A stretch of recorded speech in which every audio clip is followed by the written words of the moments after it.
বন্ধুরা কীভাবে আপনি ফোন থেকে স্ক্রিনশট নিয়ে সেটাকে অন্যের কাছে শেয়ার করবেন। তা আপনার ফোন থেকে যার যেমন আছে দুই বাটন চাপ দিয়ে আপনি স্ক্রিনশট নিতে পারেন, অথবা 3 আঙুল টানিয়ে আপনি স্ক্রিনশট নিতে পারেন। তো আমি 3 আঙুল টানিয়ে স্ক্রিনশট নিলাম। তারপরে এটাকে একটা আপলোড করতে হবে ওয়েবসাইটের মাধ্যমে। আমরা রেজিস্টার করবো iamgur.com এই ওয়েবসাইটে। এখানে আমার রেজিস্টার করা আছে। এখানে আপনি লগ ইন করবেন। লগ ইন করার পরে নিউ পোস্টে যাবেন। নিউ পোস্টে যাওয়ার পরে চুজ ফটো এখানে ক্লিক করবেন। তারপর গ্যালারিতে চলে যাবেন। যাওয়ার পরে যে স্ক্রিনটা শট নিয়েছিলেন সেটাকে এখান থেকে আপলোড করতে হবে। ক্লিক করলাম, একটু সময় নেবে, আপলোড হয়ে যাবে। যাওয়ার পরে এখানে দেখেন উপরে এখানে কপি লেখা, এই লিঙ্কটায় কপি করব। কপি করার পরে এটাকে আমরা নিউ ট্যাব করব।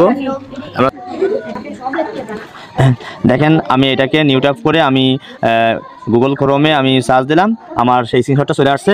অর্থাৎ আপনি এই লিঙ্কটায় কপি করে আপনি যে কাউকে আপনি শেয়ার করে পাঠাতে পারবেন।